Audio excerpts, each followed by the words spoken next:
Je prie. Voilà, on est en live. Vas-y, je t'en prie, débute la prière, Sarah. Tendre Père Céleste, nous voulons te dire merci Seigneur pour cette opportunité que tu nous donnes ce soir de pouvoir nous retrouver entre frères et sœurs afin Seigneur d'étudier ta parole. Merci Seigneur de ta présence.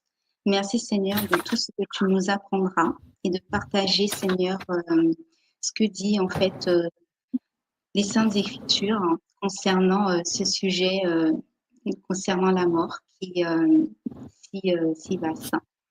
Père Céleste, nous le remettons entre tes mains et que ton Saint-Esprit, en fait, nous accompagne tous. Au nom de ton Fils Jésus. Amen. Amen. Amen. Eh bien, Seigneur Dieu, je me joins à la prière de Sarah pour moi aussi te remercier de ce merveilleux privilège que tu nous donnes ce soir de pouvoir nous plonger dans ta parole, dans les Écritures. Et je veux te demander, moi aussi, le Saint-Esprit, parce que c'est lui qui a inspiré ce livre, et les auteurs qui l'ont écrit, et nous avons besoin de ce même esprit pour nous inspirer ce soir dans le cadre de ce live, pour ouvrir, lire, comprendre et méditer cette parole afin qu'elle pénètre nos cœurs et qu'elle nous permette d'avoir une meilleure compréhension de ce que tu nous as transmis et d'avoir une meilleure relation avec toi. Merci pour le privilège que nous avons de pouvoir lire ta parole librement et gratuitement, et que ton nom soit béni. Au nom de Jésus. Amen. Amen. Seigneur notre Dieu, en ce moment, nous rassemblons chacun derrière un écran, et nous voulons avant tout, Seigneur, te donner la première place. Merci encore une fois pour ce souffle de vie, pour cette connexion qui nous unit malgré la distance, Seigneur. Alors, viens habiter cet espace, Seigneur, que chaque parole, chaque chant, chaque message soit guidé par ton Esprit Saint. Purifie nos pensées, Seigneur, et dispose nos cœurs et ouvre nos oreilles à ta voix, Seigneur. Que ce live ne soit pas une simple émission, mais une rencontre avec toi. Que ta paix se répande dans chaque foyer, Seigneur, et que ton amour console, relève et fortifie. Et que tout ce qui sera dit et fait élève ton nom, ton saint nom, le nom puissant de Jésus-Christ. Amen. Amen. Amen. On attend Seigneur Jésus, je place ce live entre tes mains. Voilà, vraiment que ce soit comme l'ont dit les précédentes personnes, et que vraiment tout soit guidé par ton Saint-Esprit, par ton amour, Seigneur. Je prends autorité sur tout esprit de division, tout esprit d'incompréhension. Que ce live soit complètement guidé par toi et puisse bénéficier à une multitude. Je vous en prie, je vous laisse les rênes du live. Merci beaucoup, Jérémy. Merci beaucoup. Bonjour. Voilà, Daniel. Bonsoir, Daniel. Bonsoir. Je vous vois mal. Ah. Comment vas-tu? Ça va. Doucement mais sûrement. Ok, on va commencer. Donc, Manu, tu veux introduire un petit peu rapidement ou on commence directement? Alors, avec Sarah et Tony, la semaine dernière, c'est surtout Sarah et Tony qui avaient préparé ça. Ils m'avaient demandé de pouvoir intervenir si besoin était. On a présenté sur TikTok un thème sur l'état des morts. Ça fait un petit moment qu'on aime bien intervenir, notamment sur TikTok, sur des thèmes bibliques. Et on a parlé de ça dernièrement, et justement, Jérémy voulait qu'on puisse intervenir ce soir pour Réveil chrétien en Auvergne. Donc, c'est vraiment avec plaisir qu'on est là ce soir. Ça va être un genre d'échange entre nous, donc n'hésitez pas, s'il y a une question, une incompréhension, à le dire de manière à ce qu'il n'y ait vraiment personne qui soit laissé de côté. Voilà. Prenez vos bibles surtout. Prenez vos bibles, bien sûr. Et puis, probablement que certaines réponses arriveront dans la suite. Mais voilà, ça va être un bon moment à passer ensemble. Donc, Tony et Sarah, je vous laisse commencer. Merci pour cette introduction. Nous allons commencer et j'espère que ce message pourra toucher le maximum de personnes sur la compréhension, effectivement, de l'état des morts. Alors, effectivement, les morts, en fait, aujourd'hui, la question humaine, de l'humanité, hein, c'est où vont les morts et est-ce qu'on peut effectivement leur parler. On prend souvent en fait l'exemple des séries télévisées ou des films ou même des philosophies de vie qui ont tendance un peu à répondre à cette question. Mais nous allons essayer de nous rapprocher, en fait, avoir une réponse qui soit claire, qui se rapproche bien sûr des Écritures. Et voilà. Donc, nous allons commencer et j'espère que ce moment sera agréable pour tous. Alors, j'ai oublié de préciser, on avait décidé de faire ce thème-là parce que justement, à Halloween approchant, la Toussaint approchant, comme c'est une période assez particulière, on s'était dit que c'était vraiment le meilleur moment de parler de ce sujet parce que c'est vraiment d'actualité et c'est quelques jours avant que ça se produise, donc il était bon de parler de ce que la Bible dit de ce thème. C'est vendredi, je crois, c'est ça, hein, c'est vendredi. Hein. Ouais, Oui, Halloween, vendredi. et, Ouais, vendredi, ouais. oui, voilà, c'est ça. Et Ok. du coup, merci aussi, merci à Jérémy, merci en fait à tous, voilà, de nous recevoir. On est ravis vraiment d'être là. Et c'est vrai en fait que c'est une question qui agite un petit peu tout le monde, hein, et que nous, en fait, chrétiens, nous avons en fait ce privilège d'avoir la parole de Dieu pour pouvoir un peu nous guider. Donc, ce sont de très grandes questions. On a tous en tête un peu certaines séries, certaines voilà, émissions TV qui ramènent en fait sur ce sujet de la mort. Et moi, pour ma part, en fait, j'ai eu l'occasion en fait de lire une petite anecdote qui parlait en fait un petit peu de ce sujet en fait sur la mort. Et très clairement, c'est l'histoire en fait d'un petit garçon. Donc l'histoire se passe en Virginie, aux États-Unis.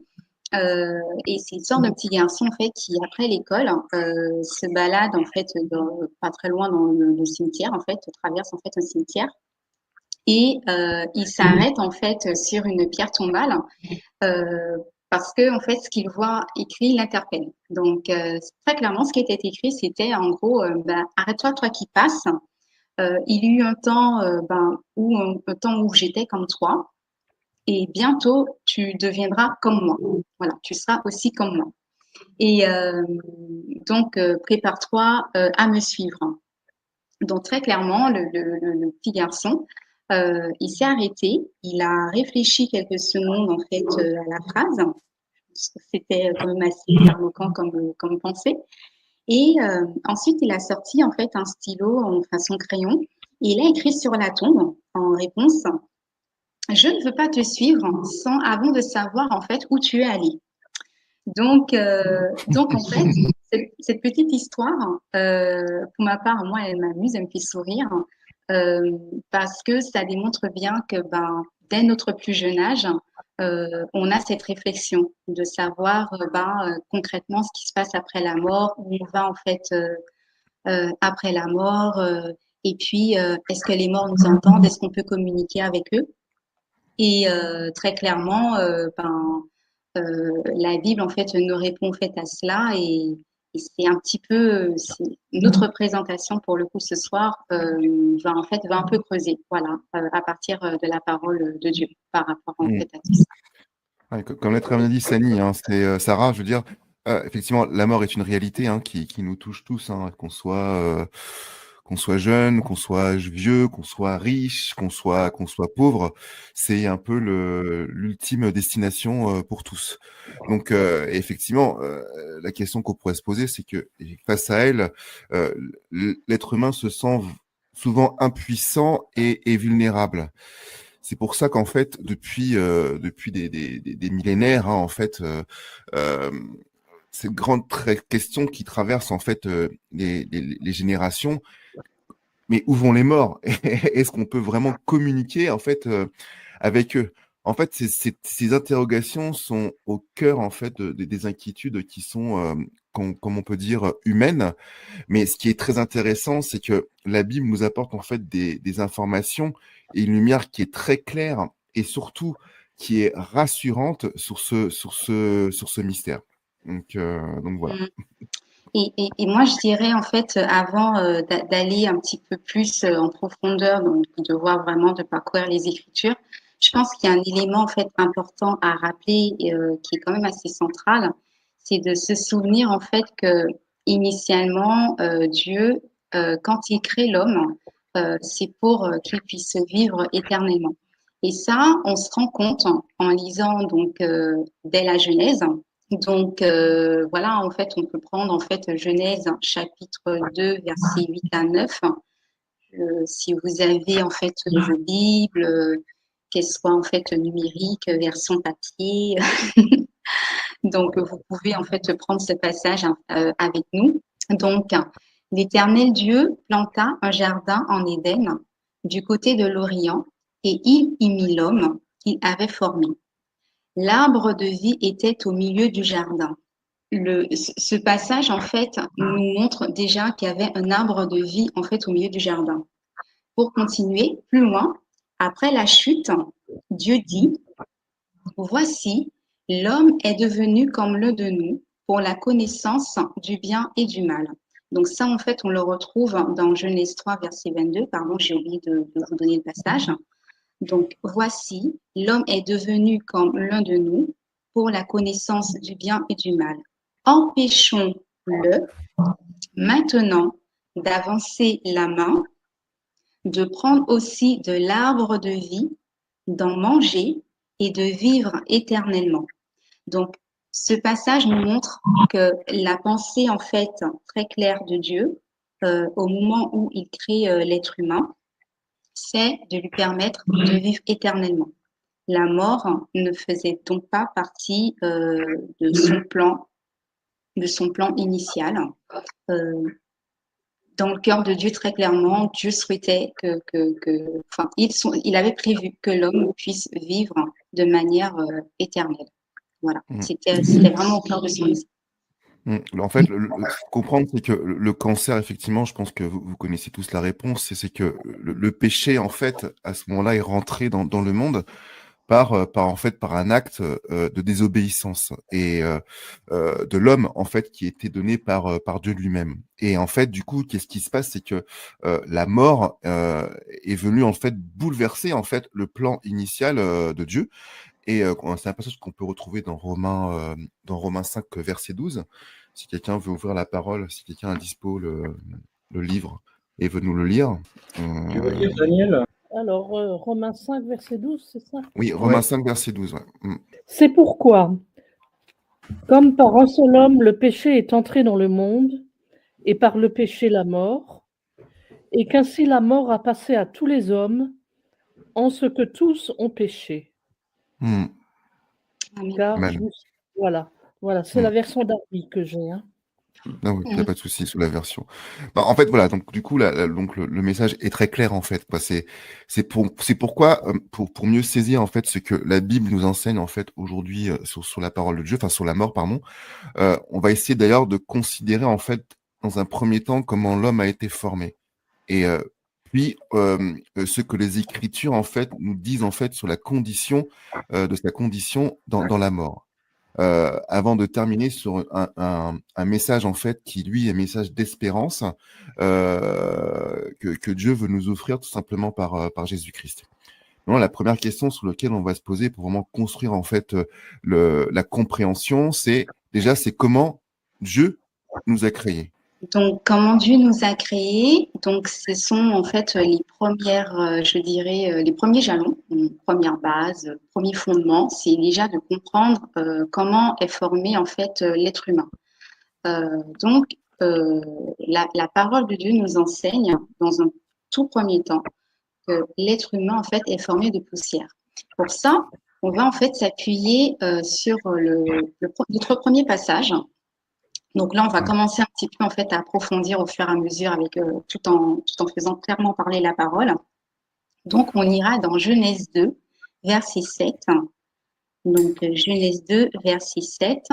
On prendra aussi d'autres passages, donc je vais les annoncer comme ça, vous avez la possibilité de pouvoir les chercher et de lire en fait à la suite. Donc moi je lis. voilà. Moi, je lirai Genèse 2, verset 7. Après, j'invite à trouver le passage Job 10, verset 9. Donc, Job 10, verset 9. Et ensuite, il y aura Isaïe 64, verset 8. Donc, voilà, ceux qui veulent se lancer pour pouvoir lire. J'ai Job 10, 9, pas de souci. D'accord, très bien. Et Isaïe 64, verset 8, Daniel, peut-être, le verset j'y 8. suis. D'accord, Ok. donc garde-le précieusement. Et je vais commencer par lire Genèse 2, verset 7, et ainsi de suite, vous pourrez continuer. Donc, j'y vais. Genèse 2, verset 7. L'Éternel Dieu forma l'homme de la poussière de la terre. Il souffla dans ses narines un souffle de vie, et l'homme devint un être vivant, et selon les versions, l'homme devint une âme vivante. Donc Ah. là, le premier passage nous dit que l'Éternel Dieu forma l'homme de la poussière de la terre. On va continuer avec Job. Alors, Job 10, verset 9, nous dit « Souviens-toi que tu m'as façonné comme de l'argile, voudrais-tu de nouveau me réduire en poussière ?» Mhm. Et on va poursuivre avec Daniel. Or maintenant, Éternel, tu es notre Père. Nous sommes l'argile. Tu es celui qui nous a formés. Et nous sommes tous l'ouvrage de tes mains. Amen. Donc, Amen. merci pour ces lectures. Alors, de manière très courte et précise, la Bible nous montre que l'être humain a été façonné à partir de la terre. Il est comparé à de l'argile entre les mains du potier, formé de la poussière du sol. En récapitulant en fait l'ensemble des passages, il y a d'autres passages bibliques qu'on pourra, si vous souhaitez, en fait, vous faire parvenir. Il y a pas mal de passages, en tout cas, qui vont dans ce sens, que nous avons été formés réellement. Notre corps est façonné en fait par la poussière et que c'est Dieu, voilà, qui nous a façonnés. Ensuite, il y a une autre dimension. Denis. Ouais, effectivement, ouais. Il y a une autre dimension qui est indissociable pour qu'on puisse être, pour que Sarah puisse exister, pour que Daniel puisse exister. C'est effectivement, c'est le souffle de vie qui est donné en fait par notre Seigneur, donc par Dieu. Donc, on va relire en fait encore une fois le texte de Genèse 2, verset 7, qui nous, je vais le relire. Donc, et après, si quelqu'un peut préparer Job 33, verset 4. Et ça sera tout. Donc, C'est resté dans Job. ouais, Job 34, verset 4, ouais, c'est ça. Alors, Genèse 2, verset 7, donc je vais le relire. Donc, l'Éternel Dieu forma l'homme de la poussière, de la terre, c'est ce qu'on a vu en fait en première partie, et il souffla dans ses narines un souffle de vie, et l'homme devint un être vivant. Et dans certaines versions, on a aussi des fois le terme âme vivante, selon les versions qui sont que vous avez. D'ailleurs, dans la Darby, Daniel, ça dit quoi, toi? Ça dit quoi? Ça dit âme vivante ou être vivant? Genèse 2, verset 7. Voilà. Et l'Éternel forma l'homme poussière du sol et souffla dans ses narines une respiration de vie. Et l'homme devint une âme vivante. Ah bah voilà. Voilà, c'est ça. Donc, on a la réponse. Elle est dans Darby. Eh ben, vive Darby. Ok, ensuite, Job 33, verset 4. Manu, tu nous fais le privilège de lire le passage. Job 33, verset 4. L'Esprit de Dieu m'a créé et le souffle du Tout-Puissant m'anime. Voilà. Exactement. En fait, ce qu'on peut vraiment comprendre en fait en lisant ces deux passages, et encore une fois, il y en a plein d'autres, mais on a vraiment on a filtré au maximum. En fait, ces passages, encore une fois, nous démontrent que le souffle de vie qui est, lui, donné par Dieu et par personne d'autre, révèle que, en fait, sans lui, on ne peut pas exister. Je ne peux pas exister, nous ne pouvons pas exister. En fait, le souffle de vie, ce qu'il faut comprendre, est un signe tangible, en fait, à notre dépendance invisible à Dieu. Ok ? Donc, sans lui, nous ne sommes rien. D'accord ? Et avec lui, par contre, nous existons. Et nous vivons. Et nous avons l'espérance, encore une fois, de revivre. Et ça, c'est une promesse qu'on verra un petit peu plus tard. Maintenant, C'est peut-être ça qui est important à noter, c'est que la vie de l'être humain, qu'elle soit éternelle ou qu'elle soit physique là maintenant tout de suite, est toujours et sera toujours dépendante de Dieu. L'homme ne peut vivre de lui-même, il ne doit sa vie qu'à Dieu. Sans Dieu, il n'existe pas en fait. Et tu voulais dire quelque chose, Jérémy? Parce que j'ai vu dans les messages que tu veux. Ça y est, les amis, j'ai trouvé une place. J'ai trouvé un endroit où me poser, donc je vous écoute depuis tout à l'heure. Voilà, donc simplement pour vous dire que je suis totalement disponible pour participer avec vous. Avec plaisir. Avec plaisir. Donc la question, alors justement, on va essayer justement un petit peu voir si vous avez un peu compris une petite synthèse un peu de tout ce qu'on a dit déjà depuis le départ.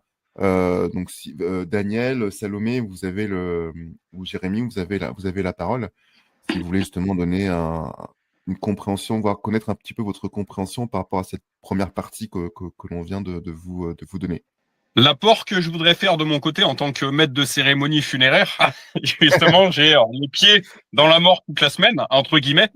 C'est qu'on constate effectivement que la mort est un tabou, voire le plus grand tabou de toute l'humanité. On vit dans un monde qui malheureusement s'est écarté de la foi. Comme j'aime dire, nos grands-parents étaient bien plus pieux que notre génération l'est aujourd'hui. Mais aborder ce sujet et puis vraiment éplucher de manière biblique ce sujet-là, en fait, permet de nous rassurer. En ce qui me concerne, la mort a fait partie de ma vie très tôt, puisque j'apporte un petit témoignage, comme l'a fait également Sarah tout à l'heure. Ex-enfant de la DAS, parce que j'ai 41 ans, je vais avoir 42 ans au mois de juin prochain. J'ai été élevé par une mère d'adoption de mes 1 an jusqu'à mes 15 ans. Chiffre 15. Cette mère d'adoption est décédée d'un cancer.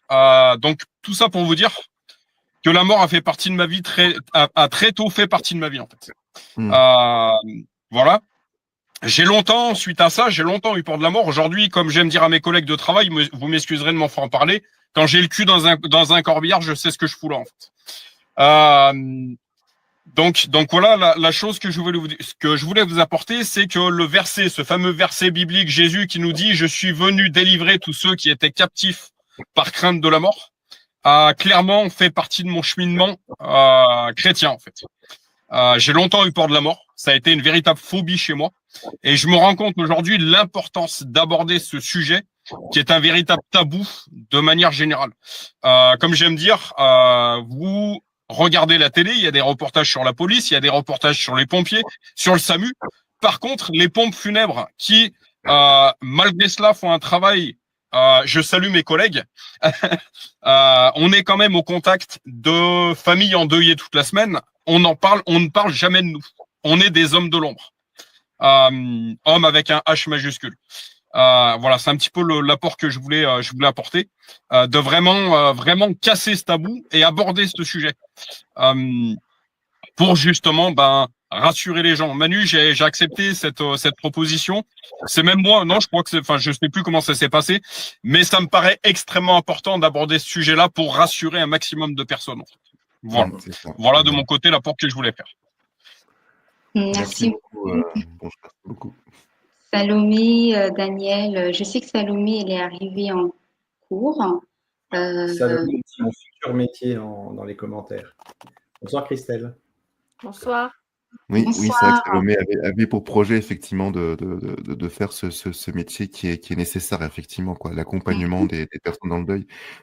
Jérémy, tu as quelqu'un à coacher là, Salomé. Tu as ta future stagiaire. Super, je relève la mission, il n'y a pas de souci. Ok. Du coup, on va continuer du coup pour avancer un petit peu dans le sujet. Bonjour Christelle. C'est sûr, en tout cas pour Daniel et Salomé, en tout cas en termes par rapport à ce qu'on a abordé, il y a des questions, tout est clair. Hein. Si vous pouvez juste confirmer que tout va bien de votre côté.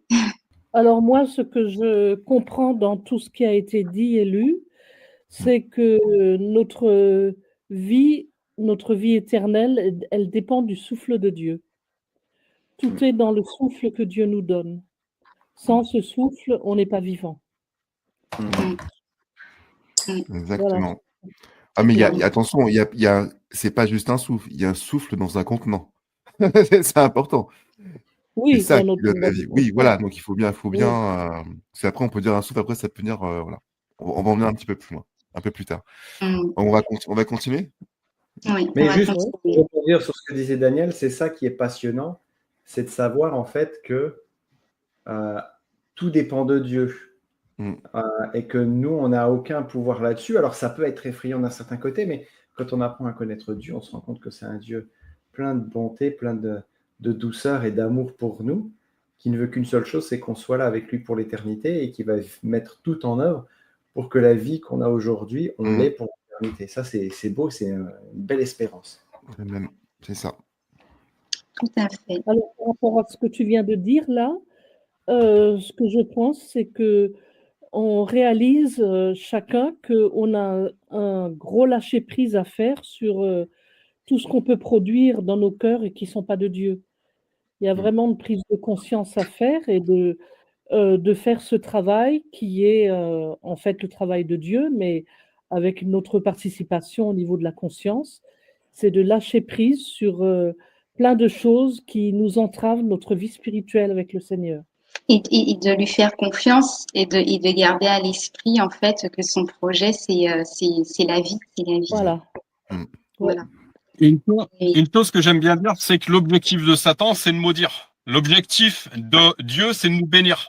Et une chose que j'aime bien dire, c'est que malheureusement, on constate dans ce monde, ce n'est pas un jugement, ce n'est pas une condamnation, mais malheureusement, 3/4 des gens ont beaucoup plus de facilité à maudire leur vie qu'à la bénir. Et là-dessus, j'ai pas peur de prendre position là-dessus. Et on voit la nécessité, en fait, j'aurais un souci, moi, en fait, je dirais, on voit la nécessité de l'évangélisation, de parler de Jésus à un maximum de personnes. C'est d'ailleurs un mandat qui nous est donné. On voit la nécessité, en fait. Et la chose que je voudrais rapporter également, c'est ce verset biblique, enfin, 2 versets bibliques. J'ai un plan parfait pour votre vie. Mais encore une fois, il est de notre responsabilité de se placer sur ce plan-là, d'y rester. Parce qu'encore une fois, moi, ceux qui me disent qu'on ne peut pas perdre son salut, ben, je suis pas d'accord avec ça. Encore une fois, ce n'est que mon point de vue. Mais voilà, on voit la nécessité de se placer sur ce plan parfait que Dieu a créé pour notre vie, en fait, et d'y rester. Voilà. très bien. Ok. Ben, en tout cas, On va continuer. on va se recentrer en fait, parce qu'en tout cas, ce que tu as dit, Jérémy, c'est très intéressant, mais c'est vrai que pour le coup, ce sera encore un autre sujet en fait à développer. Intéressant. Moi, je retiens. En fait, Sarah, juste pour faire j'y fais court, mais pour appuyer ce que je voulais apporter, en fait, c'est que en quittant la couverture spirituelle, comme j'aime dire, en quittant le plan de Dieu, on ouvre une porte justement au mal. Maladie, puisque et la maladie peut amener à la mort. Merci. Du coup, alors, on va juste un petit peu en fait synthétiser cette première partie que l'on a vue en fait ensemble. Ça fera un petit peut-être récap et rappel pour ceux qui sont arrivés entre-temps. Très clairement, à la lumière en fait des passages bibliques, voilà, que l'on a évoqués sur la constitution de l'être humain et le souffle de vie. Donc, comme on l'a vu dans Genèse 2, verset 7. Il en ressort très clairement que l'homme, en fait, devient une âme vivante, ou un être vivant, donc selon les versions, donc une âme vivante, par l'union du souffle de vie et de la poussière. Ces 2 éléments sont indispensables. Sans le souffle, le corps est inanimé. Sans le corps, il n'y a pas de vie humaine possible. Or, la Bible ajoute une dimension déterminante. L'immortalité ne résidait pas en l'homme en lui-même, mais dans l'accès au fruit de l'arbre de vie. Donc, comme on l'a lu en fait dans Genèse 2, verset 9, un petit peu plus haut, et sur le passage de Genèse 3, verset 22 à 24, après la chute, Dieu a fermé l'accès, signifiant que l'homme, bien qu'âme vivante, en tout cas, il devient très clairement en fait un être mortel, désormais un être mortel. Donc, nous ne sommes pas en fait des âmes séparées. les êtres humains, en fait, n'ont pas une âme, ils sont une âme faite de terre, animée par le souffle de Dieu. Mhm. La bonne nouvelle dans toute cette histoire, c'est que Dieu seul possède l'immortalité. Donc ça, on peut le vérifier dans 1 Timothée 6, verset 16, et qu'il a manifesté en fait en Christ, hein, donc dans 2 Timothée verset 1 à 10. Ceux qui veulent en fait prendre note des passages que l'on donne pourront en fait par la suite le lire. Attends, ce Et que je vais faire, je vais copier la référence sur le chat, comme ça au dans moins. le chat. Voilà. Ouais, Pour poursuivre, par l'Évangile, l'accès à la vie éternelle est rétabli dans la Jérusalem céleste.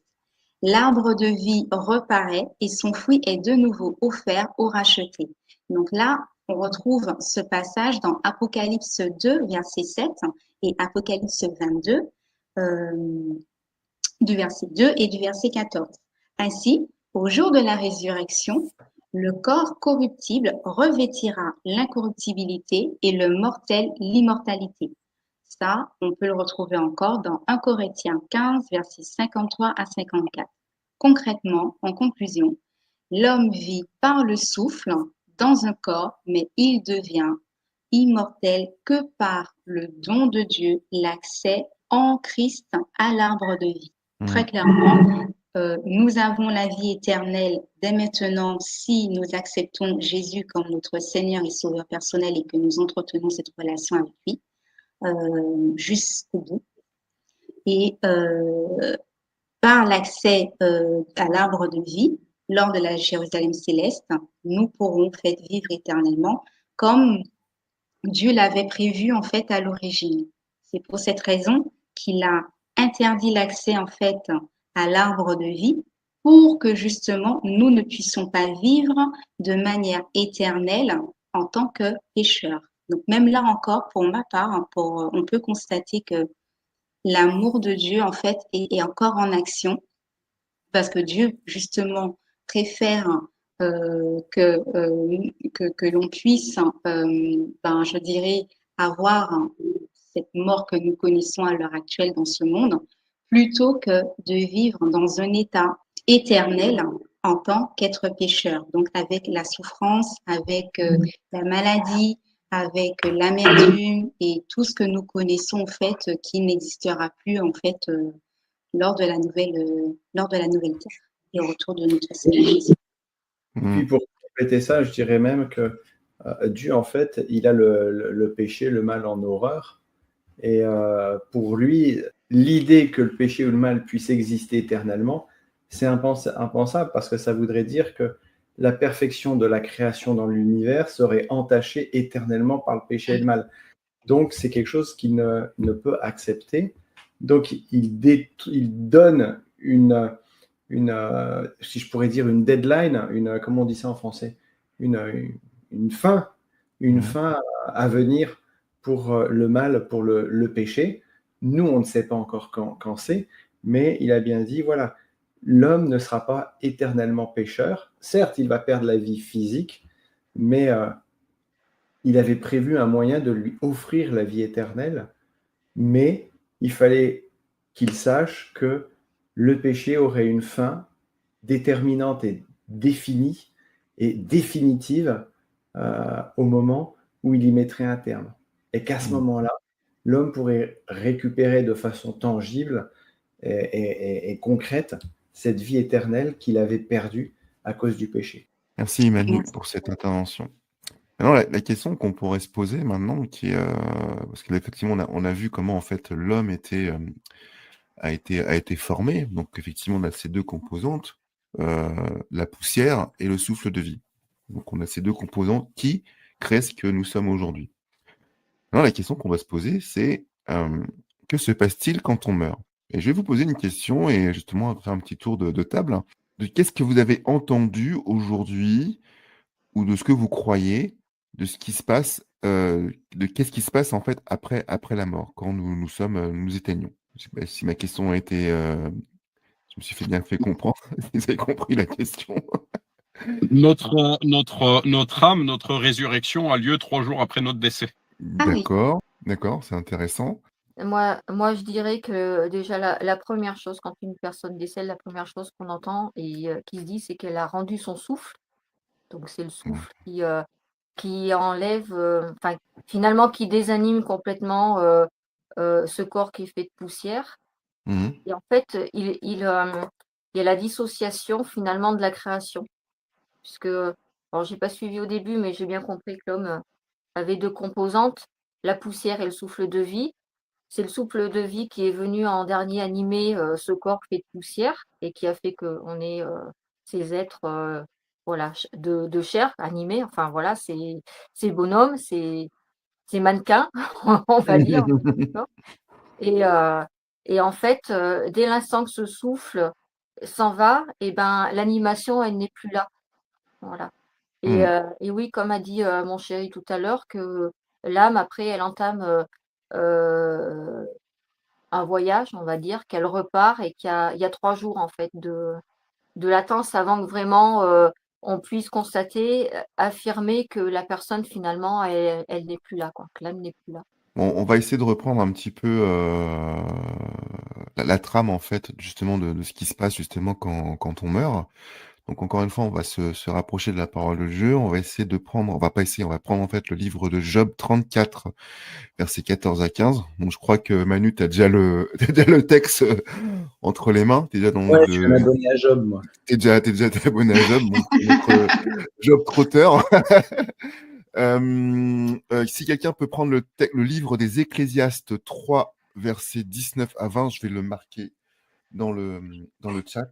Donc, si quelqu'un peut me lire ce texte, et je terminerai, moi, par le psaume, ou bien Sarah, si tu veux lire le psaume 104, verset 29. S'il ne pensait qu'à lui-même, s'il retirait à lui son esprit et son souffle, toute chair périrait soudain, et l'homme rentrerait dans la poussière. Amen. Ecclésiastes 3, verset 19 à 20. Je l'ai, c'est bon, Ah, super, bah je vas-y. peux vous le lire. Oh, en effet, le sort de l'homme et celui de la bête sont identiques, ils meurent tous les 2. Ils ont tous un même souffle, et la supériorité de l'homme sur la bête est nulle, puisque tout n'est que fumée. Tout va au même endroit, tout a été fait à partir de la poussière, et tout retourne à la poussière. Amen. Amen. Moi, je vais lire le psaume 104, verset 29. Alors, tu caches ta face, ils sont tremblants, tu leur retires le souffle, ils expirent et retournent dans leur poussière. Voilà.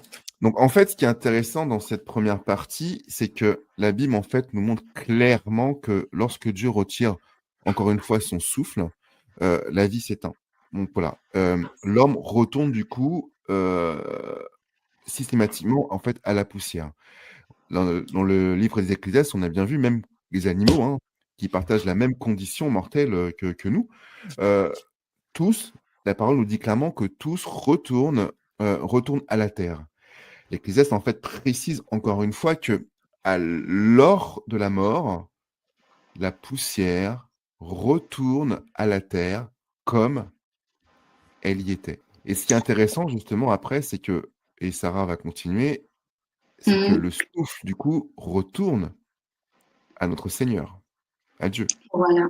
C'est-à-dire que les composantes en fait du début, donc quand on reprend la Genèse, donc Dieu nous forme, nous façonne comme un petit façonne en fait l'argile. Donc Dieu nous façonne le corps. Il nous donne en fait le souffle de vie. Et au moment de la mort, ben, notre corps, notre, voilà, hein, notre peau, je me montre un peu par la vidéo, voilà, notre chair, concrètement, c'est de la poussière. Voilà, Mm. c'est de la poussière. Et au moment donc de la mort, ça redeviendra donc de la poussière. Également, pareil pour les os. Au fil du temps, en fait, on le voit bien dans l'histoire, hein. Au bout de certain temps, ben, un cercueil, en fait, devient vide. Voilà, il n'y a plus rien. Donc, on redevient de la poussière et la composante qui fait que nous étions en fait des êtres vivants, donc des êtres vivants ou une âme vivante, qui est le souffle de Dieu. Euh, la parole, en fait, nous enseigne que ce souffle retourne à Dieu. Le psaume 104, en fait, verset 29, donc il dit, tu caches ta face, ils sont tremblants, tu leur retires le souffle, ils expirent et retournent dans leur poussière. Très clairement montre que sans le souffle, quand tu retires le souffle, les créatures, elles meurent. Que ce soit animaux, que ce soit êtres humains, les créatures, en fait, elles meurent tout simplement. Et au moment où on ce souffle, la conscience, en fait, s'arrête. Et ça, très clairement, on le comprend en prenant le passage d'Ecclésiaste 9, versets 5 à 6 et le verset 10.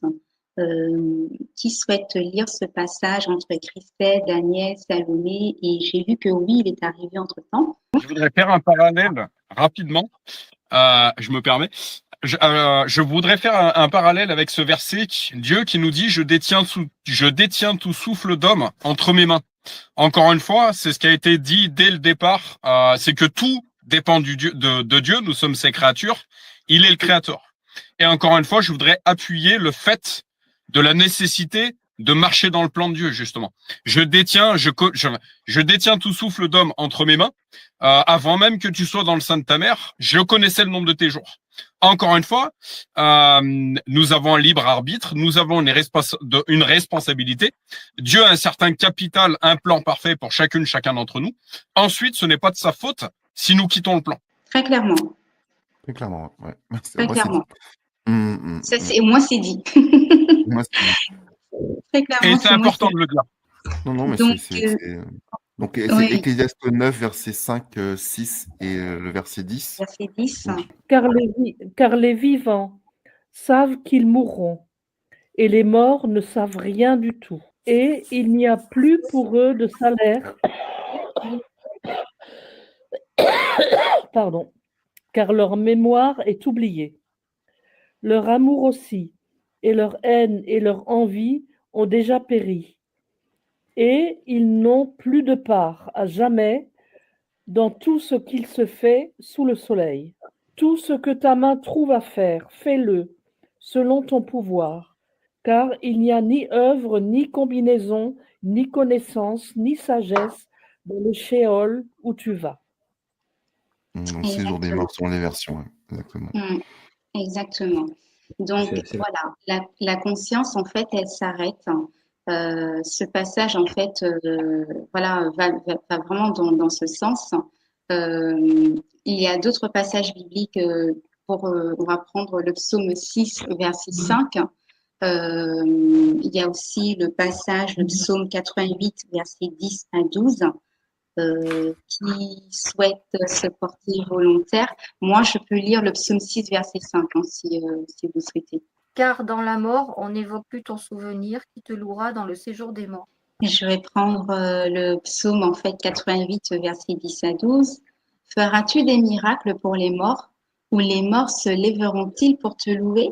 Parleras-tu de ta bonté dans le sépulcre, de ta fidélité dans l'abîme? Tes prodiges seront-ils connus dans les ténèbres et ta justice dans la terre de l'oubli? Donc, voilà. Ça, c'était pour en tout et pour tout, en complémentarité du passage, en fait, de l'Ecclésiaste, pardon, qui vont clairement, en fait, dans le sens, on peut très clairement, en fait, identifier que la conscience s'arrête. Quand le souffle repart, en fait, auprès de Dieu, notre conscience, en fait, s'arrête. Notre corps retourne à la poussière. Notre conscience s'arrête. Le souffle repart auprès de Dieu. Et la conscience, l'Ecclésiaste, en fait, je pense que c'est l'un des meilleurs passages pour pouvoir, en fait, bien nous expliquer tout ce que ça représente, leur amour, leur haine, leur envie, tous leurs projets, en fait. Tout cela, en fait, n'existe plus.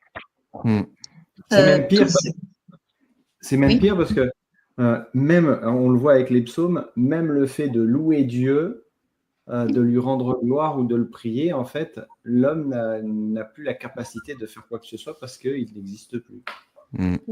Exactement. Ça fait un bon tremplin pour la suite, du coup. et moi, j'aimerais juste rajouter un élément, en fait, important. La suite de l'Ecclésiaste au verset 10, donc, qui dit Tout ce que ta main trouve à faire avec force, fais-le, car il n'y a ni œuvre, ni pensée, ni science, ni sagesse dans le séjour des morts où tu vas. Donc, Mm. que ce soit par le biais de la poussière ou que ce soit par le souffle de Dieu le souffle qui retourne en fait à Dieu, la conscience très clairement en fait elle s'arrête et par excellence le plus grand sage qui puisse exister c'est Dieu lui-même. Donc Mm. il n'y a ni pensée, Dieu pense, il n'y a ni pensée, le texte nous dit il n'y a ni pensée, il n'y a ni science. Dieu, c'est la science par excellence. Quel est le plus grand scientifique? Pour moi, c'est Dieu. Quand on voit la complexité de l'univers, je crois que, enfin, pour moi, il n'y a pas, il n'y a pas d'égal, ni sagesse. Mais la sagesse, en fait, on le sait tous, en tout cas en tant que chrétien, la perfection de la sagesse, c'est Dieu. Et pourtant, quand on meurt, il n'y a rien de tout cela, en fait. Il n'y a Mm. rien de tout cela. Donc, Ouais. très clairement, la conscience s'arrête. Et ce que Manu disait tout à l'heure, en fait, peut nous permettre de rebondir, en fait sur l'étape d'après. Voilà. Mm. Donc du coup, en fait, avec tout ce qu'on vient de dire, on peut vraiment comprendre que la mort, en fait, est égale à un sommeil. On est d'accord ou on n'est pas d'accord là-dessus? Je fais un petit Bah, lapsus. Je vous fais une petite conclusion. En fait, vous regardez pour toi également, Sarah. Tu regardes une concession funéraire. Est-ce que finalement, elle ressemble pas à un lit? ça a l'air d'être un lit douillet. C'est Ça vrai, a c'est l'air- vrai. Non, mais c'est vrai. Non, mais c'est c'est vrai vrai, en plus, là, quand tu y penses, en fait, c'est vrai que ça a l'air vachement confortable, en fait. ça a l'air d'être Mais un bon. truc bien matelassé, bien confortable. Non, mais c'est totalement vrai. La mort est égale sommeil. Mm. Je ne sais pas, vous, ce que ça vous évoque. Oui, Will, peut-être que tu peux dire également que tu œuvres dans le milieu funéraire. Oui, je suis chauffeur-porteur, fossoyeur dans le milieu funéraire. D'accord. D'accord. Voilà. Ok. Donc Salomé, t'as vu, t'es bien entouré là, hein. T'as tout ce qu'il faut là, donc t'as plus d'excuses. Ouais, donc du coup, on va essayer de prendre pour essayer de comprendre en fait vraiment Ouais. cette mort égale sommeil. On va prendre plusieurs versets encore une fois. On va prendre Daniel 12, verset 2. Donc si quelqu'un peut prendre Daniel 12, verset 2. Manu, tu es encore de corvée de Job. T'as Job 14, verset 12 que tu peux garder. Si quelqu'un veut lire Daniel 12, verset 2, Oui, moi je l'ai, hein. Je l'ai. super. Et si quelqu'un Et, peut préparer préparer Jean 11, verset 11 à 14. Je mets la référence dans le chat. et plusieurs qui dorment dans la poussière de la terre se réveilleront, les uns pour la vie éternelle et les autres pour l'opprobre, pour être un objet d'horreur éternelle. Mm. Dans ma version, c'est marqué de honte éternelle. Mm. Non. Alors moi, c'est les 8 secondes que j'ai, hein, pour info. Job 14, verset 12. Vas-y, Manu. Alors, c'est moi, Job 14, verset 12. L'homme se couche et ne se relèvera plus, ne se réveillera pas. Tant que les cieux subsisteront, il ne sortira pas de son sommeil. Amen. Et Jean 11, verset 11 à 14. Tu as, Sarah? Vas-y, excuse-moi. Mais vas-y, hein, vas-y si tu veux lire, il n'y a pas de souci. Après ces paroles, il leur dit, notre ami Lazare s'est endormi, mais je vais aller le réveiller. Les disciples lui dirent, Seigneur, s'il s'est endormi, il sera guéri. En fait, Jésus avait parlé de la mort de Lazare, mais ils crurent qu'il parlait de l'assoupissement du sommeil. Jésus leur dit alors, ouvertement, Lazare est mort. Lazare est mort. Regardez ça dans votre tête. Lazare est mort. C'est Jésus qui le dit, hein, c'est pas moi. En fait, ce qui est intéressant, en fait, pour essayer de synthétiser un petit peu ces passages que nous venons de lire, c'est que, en fait, nous voyons clairement que la Bible nous enseigne que la mort n'est pas une autre forme de vie consciente. Ça, il faut bien le comprendre. Ni un passage, comme on pourrait dire, vers un au-delà qui pourrait être actif. Elle marque en fait un arrêt, la Bible, enfin la parole le dit clairement, hein, elle marque en fait un arrêt complet de l'existence. Le corps, en fait, encore une fois, retourne à la poussière. Donc, on a le schéma déjà de la mort, et le souffle de Dieu, le souffle, pardon, revient à Dieu. L'homme, à ce moment-là, rentre dans un état de silence et d'attente. En fait, il faut comprendre que euh, euh, dans cette réalité, en fait, elle n'est pas définitive, en fait. En fait, la parole de Dieu nous dit clairement que euh, va décrire en fait comme un sommeil dont seul le Créateur en fait détient la clé. Il y a seul voilà, c'est lui qui a ces clés. Parce que c'est lui qui possède ce pouvoir de donner le souffle de vie et de le retirer. Alors, comme un dormeur, du coup, qui ignore en fait le temps qui passe, la mort en fait demeure dans le repos qui lui est total. Il est inconscient et de ceux qui l'entourent jusqu'au retour glorieux de notre Seigneur. Et Dieu le ressuscitera pour la vie éternelle en Jésus-Christ. OK? Voilà. Maintenant, la question qu'on pourrait se poser aujourd'hui, et Sarah va très bien répondre, c'est d'où vient l'idée en fait de l'âme immortelle? C'est une très C'est grande quoi, question. c'est quoi du coup pour toi, d'après toi? Ah ah Roulement de Euh, tambour. Roulement de tambour. Ben, d'où vient l'idée? Alors, par rapport en fait à tout ce que l'on a lu depuis le début, on voit qu'il y a quelque chose de pas très clair, de pas très net, qui entre-temps s'est glissé dans la pensée, dans le raisonnement en fait de l'être humain. Très clairement, on est face à une ruse de Satan. Et ça, c'est dès le début. Dans Genèse 2, versets 16 à 17, donc ça, je vais le lire. Et ensuite, après, si quelqu'un le souhaite, il pourra lire Genèse 3, verset 4. Je vais le Très lire, je vais le lire. clairement, d'accord. Donc, très clairement, on va poser le décor. L'Éternel Dieu donna cet ordre à l'homme. Tu pourras manger de tous les arbres du jardin, mais tu ne mangeras pas de l'arbre de la connaissance du bien et du mal. Car le jour où tu en mangeras, tu mourras. Donc là, c'est Dieu qui parle. C'est Dieu, en fait, qui avertit l'être humain de la conséquence de ce qui lui arrivera. Dieu informe l'homme que le jour où il en mangera, il mourra. Et Genèse 3, justement, verset 4, va nous montrer justement ce mensonge, en fait, euh, qui est clair. Donc, qui dit, alors le serpent dit à la femme, vous ne mourrez point. Voilà. Et c'est très simple, hein. Il lui dit bien, vous ne mourrez point. Satan est un menteur. Donc, quand Dieu Et dit que... c'est quand même très intéressant parce que en hébreu, Genèse 3, verset 4, ça dit vous ne mourrez pas de mort. C'est vraiment une emphase, une accentuation de la mort pour vraiment dire que l'homme peut désobéir à Dieu, ça pose pas de souci. Il peut posséder la vie éternellement, quoi qu'il se passe, il continuera à exister. Voilà, c'est ça. Tout à fait, Manu, mais tu as mis une lumière, en fait, sur ce point. Mais c'est totalement ça. Dieu dit très clairement, vous mourrez. Et tu as Satan derrière qui vient pour dire, mais en fait, non, gros, tu ne vas pas mourir. Et vraiment, la croyance, en fait, en une âme immortelle, elle prend, en fait, sa source dans le mensonge originel de l'Éden. Dieu avait clairement annoncé que la désobéissance mènerait à la mort. Le serpent introduit le doute et inverse la vérité. Et on voit que ça a plus ou moins fonctionné parce que on le voit tous, nous sommes influencés par les émissions, par les séries, par les films. On voit tous en fait cette idée qu'il y a voilà, que l'âme en fait ne meurt pas, que l'âme ne meurt pas. Ça vient contredire très clairement ce que Dieu en fait avait annoncé dès le départ. Et ça vient confirmer ce que Satan en fait a mis en place comme ruse. Donc, il a inversé en fait la vérité. Il promet la continuité de l'existence, même dans la rébellion. Donc, l'idée en fait, elle est reprise par toutes les religions païennes, hein. Et ça a alimenté la croyance que l'homme possède en lui une part en fait immortelle. Donc très clairement, ce que Manu en fait a mis en fait en lumière en lisant le passage.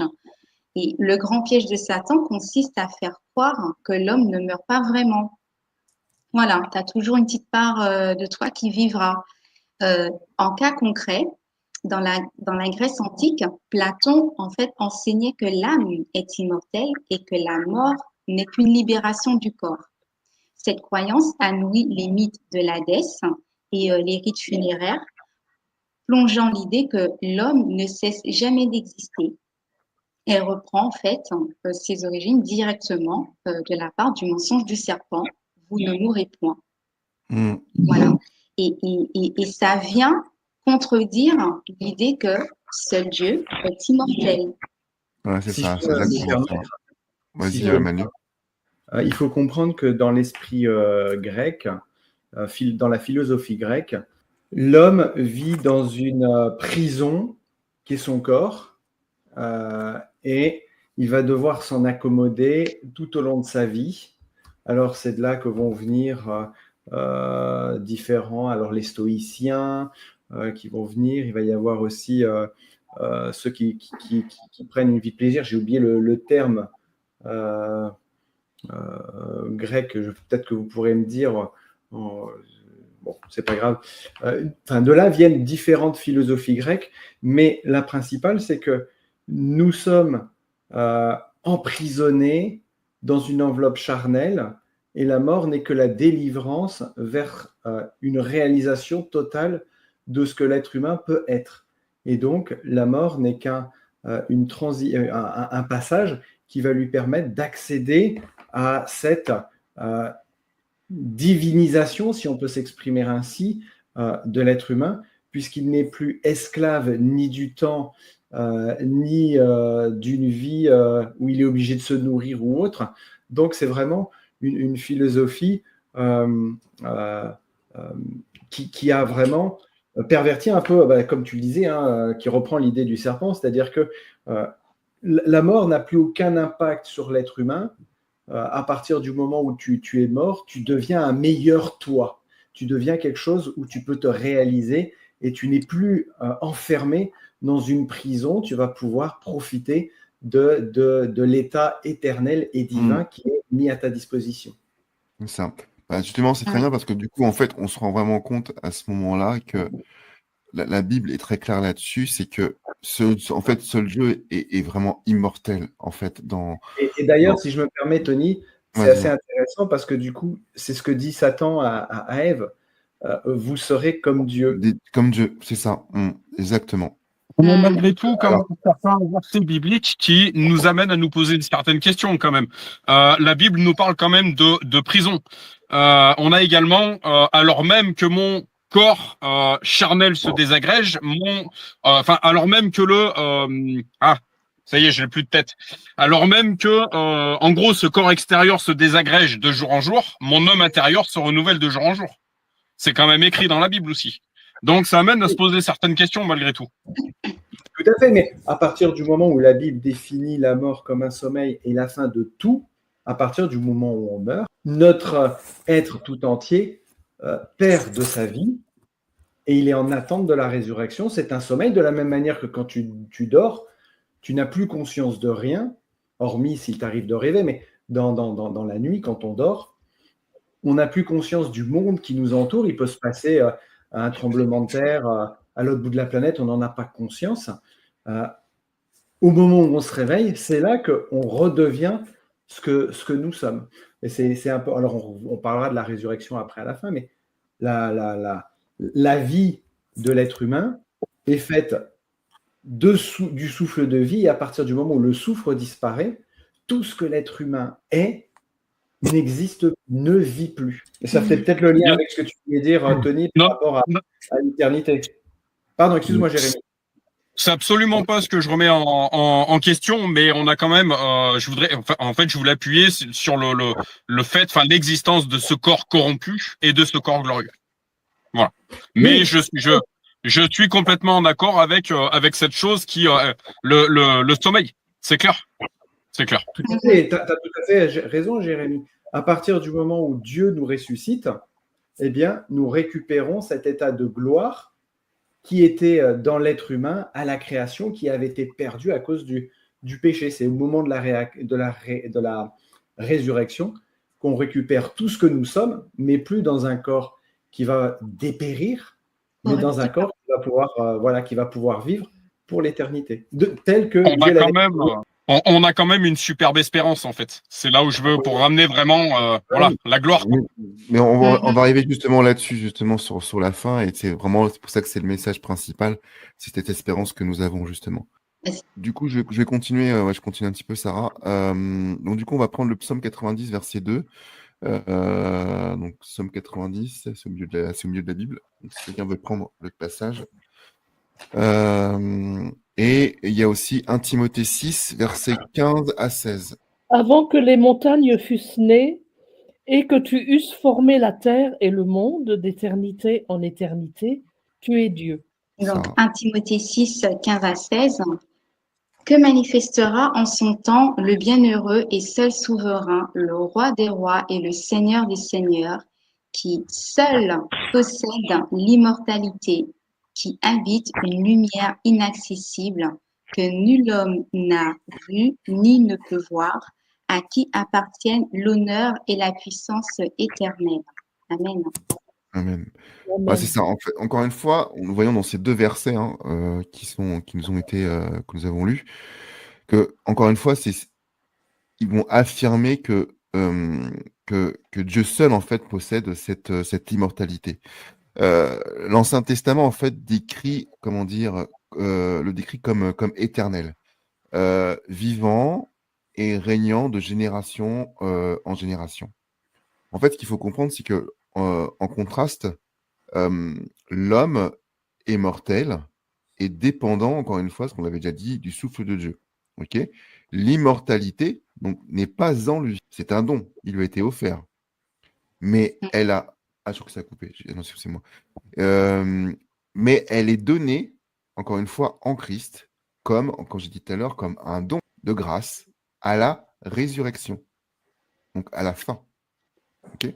Très clairement, très clairement, c'est pas inné. L'être humain, à son état de perfection, n'avait pas naturellement, de manière innée, en fait, cette condition d'homme immortel, puisque heureusement que nous avons les textes enfin, en tout cas, qui nous éclairent sur ces passages, avec l'interdiction de l'accès à l'arbre de la vie, qui nous permettait de pouvoir vivre éternellement, d'en manger, en fait, si on en mangeait, très clairement. Et Dieu, en fait, seul est immortel. Et c'est intéressant, de manière très courte, de voir que Jésus, justement, en fait, considère la mort, en fait, comme un sommeil. Donc, Jésus, en fait, étant, voilà, Jésus, on sait qu'on est d'accord, en fait, que Jésus, en fait, est Dieu. Euh, et très clairement, il voyait aussi, il enseigne, je dirais même, cet état en fait de mort comme en fait en sommeil, comme on l'a lu un petit peu plus haut avec la parabole en fait de Lazare. On va pas le relire parce que je pense qu'on l'a bien en tête, que très clairement, Jésus déclare que Lazare dort, il dit qu'il va le réveiller, donc de manière très classique, et pour bien appuyer en fait auprès de ses disciples que non, il n'est pas juste en train de faire une petite sieste, il est mort. Il le déclare qu'il est mort et qu'il va le réveiller. Il utilise en fait ces termes, donc dort et réveille. Et on a aussi en fait dans Matthieu 9, verset 24, encore un autre exemple, je vais le lire. Il leur dit, retirez-vous car la jeune fille n'est pas morte, mais elle dort. Et il se moquait de lui. Et là encore, cette jeune fille était bel et bien morte, puisqu'il se moquait en fait de lui. Et lui, voilà, il utilise, mais elle dort. Elle n'est pas morte, mais elle dort. Donc pour Jésus, la mort n'est pas une continuité de vie consciente, mais un sommeil. Comme quand on se repose avant d'être éveillé, les morts, en fait, très clairement se reposent dans l'inconscience, puisqu'on a vu que la conscience s'arrête en attendant la voix de celui qui va les ressusciter. Cette image souligne à la fois la réalité de la mort et l'espérance en fait de la résurrection. Donc, comme disait un petit peu plus tôt Jérémie, heureusement que nous avons en fait que nous avons une très belle espérance. Donc, l'espérance de la résurrection en Christ. La mort, c'est important de le souligner, en Christ, la mort n'est qu'un sommeil dont lui seul en fait a les clés. Concrètement, encore un autre cas concret, lorsqu'une personne subit une opération sous anesthésie générale, elle perd toute conscience du temps. Je ne sais pas si vous avez déjà vécu une opération sous anesthésie générale. Moi, j'en ai déjà eu et très sincèrement, quand je me suis réveillée, j'ai cru qu'ils n'avaient pas encore commencé. Alors que tout avait été fait. Donc, on perd en fait toute conscience du temps. On ne rêve pas, on ne pense pas, on ne sent rien, on ferme les yeux et quand on les ouvre à nouveau, ben c'est comme si en fait une fraction de seconde s'était écoulée, même si que les heures en fait se sont passées. On a des opérations qui durent 4 heures, 8 heures de temps. On ferme les yeux et ensuite après on les ouvre et on n'a jamais l'impression qu'il y a autant de temps qui se sont écoulés. En fait, c'est exactement ainsi que Jésus décrit la mort. Un sommeil profond, sans conscience, sans souffrance, sans perception du temps. À la différence, c'est que le réveil ne dépend pas de médecin, mais seulement à la voix du Christ, seulement en fait à sa voix, au jour de la résurrection, selon Jean 11, versets 43 à 44. Donc voilà, concrètement, voilà comment est-ce que Jésus, à son niveau, percevait en fait la mort en état en fait d'inconscience, sans souffrance et sans douleur. Et c'est pour ça que c'est important d'en parler parce qu'il y a des personnes qui ont peur de la mort en pensant qu'elles vont souffrir en se décomposant, en pensant qu'elles vont aller je ne sais où et qu'elles vont souffrir. Non, en fait, la Bible, elle est très, très rassurante par rapport à cela. On tombe vraiment dans une inconscience, en fait, totale et nous ne souffrons pas puisque nous ignorons, en fait, ce qui se passe. Et alors, je vais poser une question à la future conseillère funéraire, Sarah. Que penses-tu de la crémation? C'est pas moi la future conseillère, c'est Salomé. Ah, ok. Alors, Salomé, parce qu'il me semble qu'on t'a pas entendu. Que penses-tu de la crémation? Mais je peux répondre à ta question si tu le souhaites. Hein. Voilà. Alors, Sarah et Salomé, en tant que chrétienne, répondez. Ouais, voilà. Voilà une question. Bah, vas-y, Sarah, réponds du coup. Ben, écoute, moi, la crémation, en fait, j'ai aucun souci, en fait, avec ça. Parce que moi, je vais te répondre, en fait, de but en blanc, comme ça, voilà. J'ai aucun problème, en fait, avec ça, parce que Dieu, il a promis, en fait, de nous ressusciter, en fait. Les bons comme les méchants. Voilà. Amen. Ok. En Donc, peu fait, moi, j'avais importe, du mal à. en Vas-y, fait, Sarah, je t'en prie. juste pour compléter, peu importe la manière, en fait, dont on meurt, peu importe la manière dont on est enterré, voilà, dans une coquille pour pouvoir former un arbre après, comme on C'est l'a vu, tendance. voilà, incinéré dans un cercueil en fait sous terre, pas sans cercueil, enfin peu importe, noyé, naufrage, dans un incendie, mangé par des requins. Voilà, peu importe, ou bien par les bactéries, en fait, voilà, à 20 000 lieues sous les mers. Dieu, en fait, va tous nous ressusciter, en fait, comme on l'a lu dans Daniel, dans Daniel 12, je crois, un petit peu Oui, plus haut. ça. On va tous ressusciter, en fait, on va tous se réveiller, les uns pour la vie éternelle et les autres, en fait, pour la honte éternelle. Donc, aucun souci. Alors, parce qu'historiquement, pour faire une brève parenthèse, les protestants ont accepté la crémation bien avant les catholiques. Parce qu'il y a cette symbolique, tu sais, du feu qui représente également l'enfer. C'est pour ça que beaucoup de chrétiens avaient du mal, ont du mal à se positionner là-dessus. En ce qui me concerne, j'étais dans un certain cheminement. Merci pour ta réponse, Sarah. De rien. Après, pour compléter, tu as Abraham qui dit dans, si je ne me trompe pas, c'est Genèse 18, et c'est assez intéressant. Je crois que c'est Genèse 18, 7. Non, c'est pas ça. Non, Genèse 18, 27. Voilà. Abraham qui parle à Dieu au moment où Dieu vient pour lui dire qu'il va détruire Sodome et Gomorrhe. Et il dit à Dieu, Abraham, « Voici, j'ai osé parler au Seigneur, moi qui ne suis que poudre et cendre. » Donc en fait, Abraham, et donc la Bible, a conscience que ce soit de la cendre ou de la poudre, la poudre, c'est le terme qui est utilisé dans la Bible pour la poussière. Hein. Donc les deux termes en hébreu veulent dire poussière et cendre. Donc il dit bien que la poussière et la cendre sont pour Dieu la même chose. Et à partir du moment où l'être humain n'est fait que de ça, puisque Dieu a créé l'homme à partir de poudre, de poussière ou de cendre, il a très bien la capacité de recréer l'homme qui aurait été brûlé, puisque Dieu est tout-puissant et rien ne peut l'arrêter, et encore moins, c'est lui qui a créé le feu, qui a permis au feu de brûler l'homme. Donc la science dans l'univers existe grâce à Dieu, il n'y a rien que Dieu ne puisse inverser de la création. Donc pour lui, il n'y a aucun souci de ressusciter quelqu'un qui aurait été crématé, je ne sais pas comment on dit. Incinéré. Incinéré, merci. Oui, Salomé, Dieu n'a pas de limite. Hein. C'est demander justement à avoir ce genre de raisonnement, c'est de dire que Dieu n'est pas capable de faire certaines choses. Mais par contre, effectivement, il y a un point qui est très important dont on a parlé. Effectivement, il y en a un qui sera destiné pour la vie éternelle et l'autre sera ressuscité pour la honte. Et là, on va parler il y avait juste Christelle qui voulait dire un truc. Ah, excuse-moi, Christelle, je t'ai coupé, désolé. Non, mais je laissais aller dans la foulée. Je voulais juste rebondir vite fait sur ce que Sarah disait tout à l'heure. En Christ, la mort n'est qu'un sommeil, que lui seul a les clés. Tout à l'heure, tu posais la question, Sarah, quand je vous parle du sommeil avec la mort, qu'est-ce que vous pensez? Enfin, voilà, comment vous voyez? Moi, j'avais envie de répondre qu'en fait,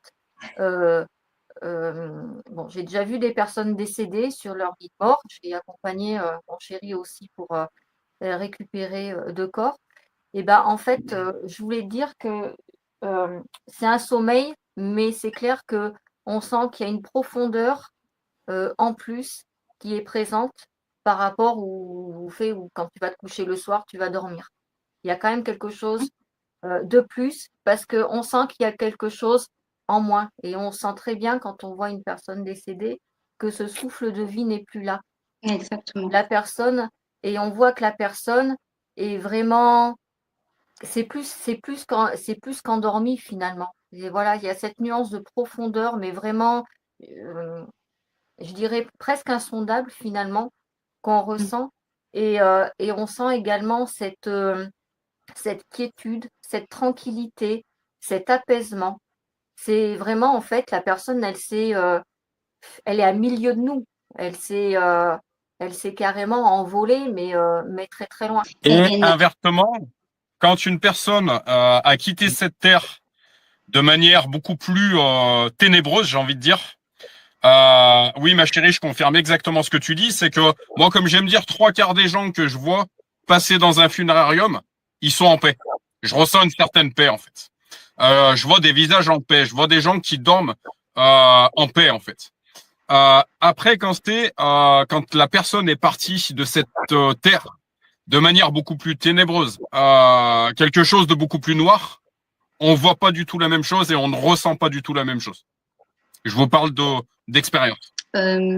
Juste pour rebondir en fait sur ce qu'a dit un peu Christelle, effectivement, voilà, on pourrait en fait utiliser, c'est un langage en fait qui est utilisé en fait pour aider à comprendre nettement dans quel état la personne se trouve au niveau donc de la mort.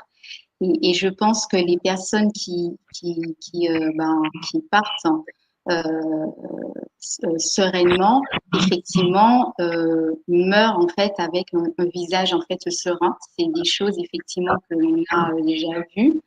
C'est des retours en fait que j'ai déjà eu par rapport à certaines personnes en fait qui sont décédées. Et voilà, il y a une certaine sérénité. Et le parallèle en fait avec le sommeil, c'est sur l'état en fait d'inconscience, sur l'état en fait d'être de cette personne. Et effectivement, on sent que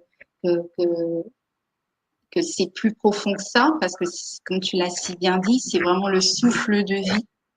C'est cette animation, quelqu'un qui dort profondément. On va pouvoir la voir en fait respirer ou entendre un peu sa respiration. Alors que quelqu'un de décédé, justement, ça n'existe plus, ce n'est plus là, parce que ce souffle, ce fameux souffle en fait de vie, ce pouvoir en fait de vie que Dieu détient, très clairement, est reparti en fait auprès de Dieu. Donc c'est sûr et certain que c'est très profond en fait, qu'on sent qu'on constate que voilà, il y a un décès. C'est le mot juste, hein, il y a un décès. Je sais pas si. Il manque la vie. Il On manque va- la vie. Je voudrais faire le parallèle avec ce verset, Jésus qui nous dit, je suis le chemin, la vérité, la vie. La vie. Il manque la vie. Voilà, c'est ça. Ok. Donc, ce que je disais tout à l'heure, en fait, effectivement, je voulais faire le parallèle avec la seconde mort, donc effectivement, qui est la fin, qui est définitive. On peut trouver effectivement un passage qui se trouve dans Apocalypse 21. Alors, c'est mon passage préféré, donc je vais le lire. J'ai envie de le lire. Et il me dit, c'est fait, je suis l'alpha et l'oméga, le commencement et la fin, et celui qui a soif, je le donnerai de l'eau de la source de vie gratuitement. Celui qui vaincra héritera ces choses, je serai son Dieu et il sera mon fils. Mais pour les lâches, et c'est vraiment sur cette partie qu'on va se concentrer, mais sur les lâches, les incrédules, les abominables, les meurtriers, les impudiques, les enchanteurs, les idolâtres et tous les menteurs, leur part sera dans l'étang ardent de feu, de soufre, ce qui est la seconde mort. Ok. Apocalypse 21, 20 aussi, on le dit clairement. Et la mort et le séjour des morts furent jetés dans l'étang de feu. C'est la seconde mort, l'étang de feu. Quiconque ne fut pas trouvé effectivement écrit dans le livre de vie fut jeté dans l'étang de feu. Donc du coup, là, on a vraiment cette conception qu'effectivement, la seconde mort représente en fait une mort qui, elle, par contre, est définitive et qui est irréversible. Maintenant, on va essayer d'aller un petit peu plus loin maintenant, mais je pense qu'on a bien compris le concept. On va essayer de savoir maintenant, est-ce qu'aujourd'hui, nous pouvons parler aux morts? Et c'est vrai que là, effectivement, à la fin de semaine, effectivement, il y a cette tradition macabre, comment on pourrait dire, sur l'Halloween. Merci Tony. Merci Tony pour ta prise de position. Donc voilà. Et que peut-on effectivement parler aux morts? Et nous allons voir en fait que ce que Dieu nous dit clairement et ce que Dieu interdit clairement. On va prendre encore une fois des références bibliques. Je vais en prendre deux. Donc je vais prendre le texte de Deutéronome 18, versets 10 à 12.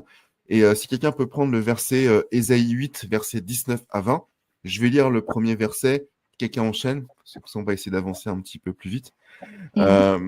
Alors qu'on trouve, et ça c'est très important, Deutéronome, qu'on ne trouve chez toi personne qui fasse passer son fils ou sa fille par le feu, personne qui exerce le métier de devin, d'astrologue, d'augure, de magicien, d'enchanteur, personne qui consulte ceux qui évoquent les esprits ou disent la bonne aventure, personne qui interroge, attention, je souligne bien en gros en gras italique, interroge les morts. Car quiconque fait ces choses est en abomination à l'Éternel. Et c'est à cause de ces abominations que l'Éternel, ton Dieu, va chasser ces nations devant toi. Ok? Si quelqu'un a Ésaïe 8, versets 19 à 20. Oui, je peux le lire. Vas-y. Si l'on vous dit, consultez ceux qui invoquent les esprits et les spirites, ceux qui chuchotent et murmurent, un peuple ne consultera-t-il pas ses dieux? Ne consultera-t-il pas les morts en faveur des vivants? Répondez. Il faut revenir à la loi et au témoignage. Si l'on ne parle pas de cette manière, il n'y aura pas d'aurore pour ce peuple. Voilà. Amen. En fait, ah oui, tu n'avais pas terminé. Si, tu avais terminé. Oui. Oui, c'est bon. Ouais. Moi, Bah, je voulais en juste. Vas-y. Excuse-moi, Tony, moi, je voulais juste, en fait, pour dire que dans notre version, c'est, voilà, si l'on vous dit, consultez ceux qui évoquent les morts et ceux qui prédisent l'avenir, qui poussent des sifflements et des soupirs. Enfin, voilà. Donc, je voulais juste ratifier, enfin, dire ce que disait l'autre version. Donc, du coup, avec ces deux versets et du coup, avec la construction qu'on a mis en place depuis le début du live, on peut se rendre compte que la Bible, effectivement, nous affirme sans équivoque, donc il n'y a pas d'ambiguïté, que les morts, excusez-moi, que les morts sont inconscients et ne participent pas à la vie des vivants. Donc en fait, toute tentative, comme la parole le dit, toute tentative de vouloir communiquer avec eux est une illusion qui est orchestrée par qui? Par le malin, donc par les démons, pour tromper qui? Les hommes. Dieu, en fait, interdit clairement, et il n'y a pas d'ambiguïté encore une fois, formellement, le spiritisme, la nécromancie, et toute forme de contact supposé avec les morts. Ok? Car en fait, on comprend très bien dans la parole que ces pratiques détournent tout simplement de la vérité et en fait vont ouvrir encore une fois les portes aux puissances des ténèbres. Ah, Salomé nous a quittés. Très clairement, les morts ne savent rien. Les morts ne savent rien. Donc, on a lu le passage, en fait, d'Ecclésiaste beaucoup plus tôt, hein, Ecclésiaste 9, verset 5 à 6 et le verset 10, qui rappelait que les morts, en fait, n'ont plus aucune part, en fait, à ce qui se fait sous le soleil, que tout, en fait, tout leur envie, leur amour, leur haine, en fait, tout a péri, qu'il n'y a ni œuvre, ni pensée, ni science, ni sagesse dans le séjour, en fait, des morts, donc, où ils vont. Donc, très clairement, séjour des morts, en fait, c'est vraiment, il faut vraiment le comprendre, en fait, dans le sens de symbole, hein, de manière symbolique, hein, parce qu'en soi, il n'y a pas vraiment de séjour des morts. Le corps retourne à la poussière, le souffle retourne à Dieu. Il n'y a pas, voilà, il n'y a pas vraiment de séjour de mort en tant que tel, un lieu bien précis, déterminé. Donc, il faut le comprendre vraiment en fait ainsi dans ce sens. Et très clairement, donc le souffle en fait s'en va, il rentre en fait, le corps en fait, la poussière rentre dans la terre, on retourne à la terre. Et ce même jour en fait, les desseins, les projets, les idées, les pensées en fait qu'avait cette personne, ben, en fait, ce même jour en fait tout périt. Ça, on peut le retrouver dans le psaume 146, verset 4. La Bible, elle est très claire. Elle enseigne que les morts n'ont aucune activité consciente. Ils ne reviennent pas visiter leur maison. Ils n'ont pas de souvenirs, ils n'ont pas de projet, ils n'ont pas de pensée. La mort est un sommeil profond dans lequel l'homme repose, sans conscience, jusqu'au retour de Dieu, jusqu'au retour où Dieu, pardon, en fait, le réveillera au jour de la résurrection. Donc, toutes les croyances avec une survie consciente de l'âme après la mort vient très clairement contredire la parole et ce, dès le début, en fait, dès le début de la Genèse. L'espérance chrétienne aujourd'hui ne repose pas sur une immortalité innée, mais sur la promesse, en fait, de la résurrection. On peut voir aussi, en fait, que très clairement, les fausses apparitions, donc qui sont des esprits trompeurs, comme on a pu en fait le lire un petit peu plus haut, on retrouve cette histoire notamment dans 1 Samuel verset 28, 1 Samuel chapitre 28, versets 7 à 15. Je vais lire en fait très rapidement cette petite histoire. Saül dit à ses serviteurs, cherchez-moi une femme qui évoque les morts et j'irai la consulter. Déjà, Saül, il est déjà en faute, hein, puisque Dieu, en fait, avait déjà interdit cela. Lorsque la femme vit Samuel, elle poussa un grand cri et dit à Saül, pourquoi m'as-tu trompé? Tu es Saül. Le roi lui dit, ne crains rien, mais que vois-tu? La femme dit à Saül, je vois un Dieu qui monte de la terre. Donc déjà, un Dieu qui monte de la terre, on est conscient que Dieu se trouve au ciel et qu'il n'y a qu'un seul Dieu. Il lui dit, quelle figure a-t-il? Elle répondit, c'est un vieillard qui monte, enveloppé de manteau. Saül comprit que c'était Samuel et il s'inclina le visage contre terre et se prosterna. Samuel dit à Saül, pourquoi m'as-tu troublé et en me faisant monter? En réalité, cette histoire, donc en fait, illustre très bien ce qu'on peut entendre autour de notre entourage, dans notre vécu ou ailleurs. Parler avec les morts, en fait, c'est impossible quand on regarde tous les autres passages que l'on a vus depuis le début. Mais parler avec des esprits trompeurs déguisés en morts est une tentation bien réelle. L'espérance du croyant n'est pas dans un dialogue illusoire avec ceux qui sont décédés, mais dans la promesse certaine de la résurrection au retour de Jésus-Christ. Ça, c'est encore bien important en fait de pouvoir le rappeler que c'est vraiment au retour de Jésus-Christ, à la résurrection, que l'on pourra retrouver en fait nos chers disparus. Donc, ce qui amène, ce genre de pratique amène en fait au danger du spiritisme, très clairement. Si Tony et puis quelqu'un d'autre veulent prendre 1 Chronique 10, versets 13 à 14, Et ensuite, il y aura 1 Timothée 4, verset 1. Saül mourut parce qu'il se rendit coupable d'infidélité envers l'Éternel, dont il ne garda point la parole, et parce qu'il interrogea et consulta ceux qui évoquent les morts. Parce qu'il interrogea et consulta ceux qui évoquent les morts. Il ne consulta point l'Éternel. Alors l'Éternel le fit mourir et transféra la royauté à David, fils d'Isaïe. Et 1 Timothée 4, verset 1 dit « Mais l'Esprit dit expressément que dans les derniers temps, quelques-uns abandonneront la foi pour s'attacher à des esprits séducteurs et des doctrines de démons. » Donc, Je très voudrais mettre clairement, en garde, justement, je voudrais mettre en garde par rapport à ces choses-là, dont les conséquences peuvent être dramatiques. Justement, tu l'as dit, Sarah, dans le verset que tu as cité, les conséquences peuvent être dramatiques. Et nombre de choses dans ce monde font l'apologie à tout ça. Je voudrais mettre en garde. Voilà. Ah oui, tu viens de le dire, hein, c'est important. Hein. Je fais une rapide parenthèse. Le texte qu'on a lu tout à l'heure de 1 Samuel parle « Je vois un Dieu monter de la terre ». Et en fait, les dieux païens de l'Ancien Testament, c'était en fait des démons. Le démon Baal, le démon Moloch, le démon Astarté, etc. Donc, quand il est fait mention d'un Dieu qui monte de la terre, c'est ni plus ni moins qu'un démon qui prend l'apparence, là en l'occurrence de Samuel, pour interagir avec l'être humain. Donc on a vraiment, il faut vraiment avoir conscience que dans ce genre de pratique, je voyais dernièrement aux informations des gens aller dans un manoir en France, hein, qui est souvent hanté, juste pour vivre une expérience, et ils ne se rendaient pas compte qu'en fait, toutes ces choses, ces manifestations, comment on appelle ça, non pas extravagante, non, paranormale.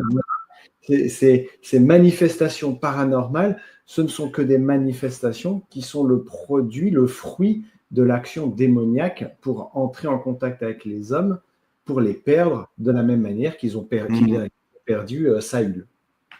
Et on se retrouve ensuite avec des gens qui se posent la question pourquoi ça va mal dans leur vie, en fait. Malin. En fait, tout ça pour dire que ce n'est qu'une illusion. Voilà, tout cela en fait n'est qu'une illusion.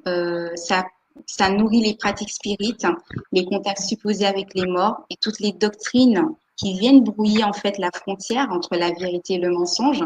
En entretenant cette confusion, Satan il détourne les âmes, donc nous, voilà, hein, de l'espérance biblique, de la résurrection et les pousse en fait vers des expériences trompeuses, comme Manu en fait l'a si bien en fait illustré dans son exemple. Bon, ce qui est très intéressant dans tout ce qu'on vient de dire, par contre, effectivement, c'est que nous chrétiens aujourd'hui, nous avons une belle espérance, nous en tant que croyants. Et ce qu'il faut comprendre, c'est que les morts en Christ sont dans l'attente. Et c'est ça qui est vraiment merveilleux. Je vais prendre le texte de 1 Thessaloniciens 4, versets 13 à 16. « Nous ne voulons pas, frères, que vous soyez dans l'ignorance au sujet de ceux qui dorment, afin que vous ne vous affligez pas comme les autres qui n'ont point d'espérance, pardon. Car si nous croyons que Jésus est mort et qu'il est ressuscité, croyons aussi que Dieu ramènera par Jésus et avec lui ceux qui sont morts.